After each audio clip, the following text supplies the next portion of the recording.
Bonjour à tous. Le message d'aujourd'hui nous dit que le silence est d'or, la parole est d'argent. Il y a une grande puissance dans la vibration des mots et des paroles que vous prononcez. Ce que vous dites porte une énergie au-delà du sens et le sens lui-même en est chargé.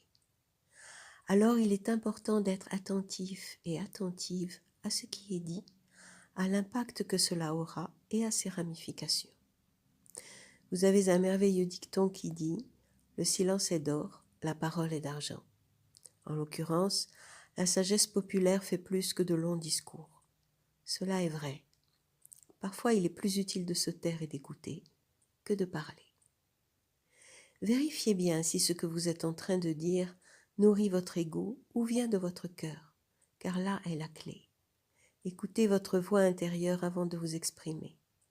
Si ce que vous voulez dire est une façon détournée de combler un manque ou un vide intérieur, si cela reflète un besoin de reconnaissance du personnage que vous jouez, qui souvent est en compétition avec les interlocuteurs face à lui, et non une expression de votre être profond, alors abstenez-vous, ou parlez en véritable conscience de ce qui se passe et de qui parle.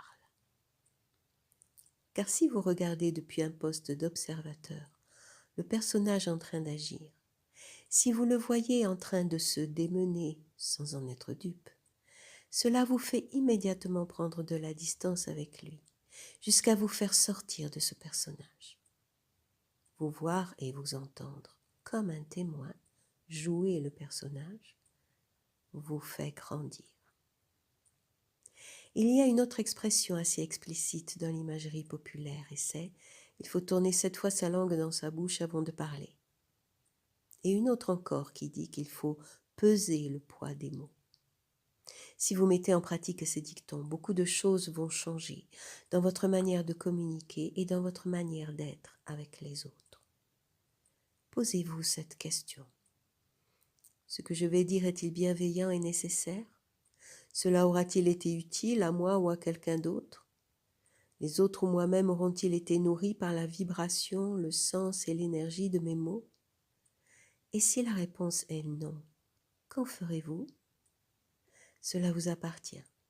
Mais quoi que vous décidiez, soyez conscient de ce que vous dégagez et des conséquences prévisibles, visibles et invisibles. Gardez bien cependant à l'esprit qu'il est difficile de retirer des paroles inappropriées, alors qu'il est toujours possible de parler et d'exprimer ce qui vous semble juste après réflexion. Parfois, le silence est préférable et vous permet de prendre le temps de faire le point pour mieux parler ensuite. S'il est besoin de rectifier certaines choses que vous trouvez incorrectes, ou si vous estimez que l'on vous a fait du tort, que votre critique soit sincère et exprime votre ressenti, sans jugement, pour qu'elle vous allège sans charger les autres. Si vous sentez le besoin de vous confier, d'exprimer ce qui se passe en vous, alors choisissez une oreille attentive et sécurisante et faites-le. La parole sera ici libératrice et deviendra d'or par l'amour et l'empathie que vous recevrez de la part de celui ou celle qui vous écoute, souvent d'ailleurs en silence, mais avec un silence accueillant. Le Verbe est créateur. Veillez à ce qu'il reflète qui vous êtes vraiment.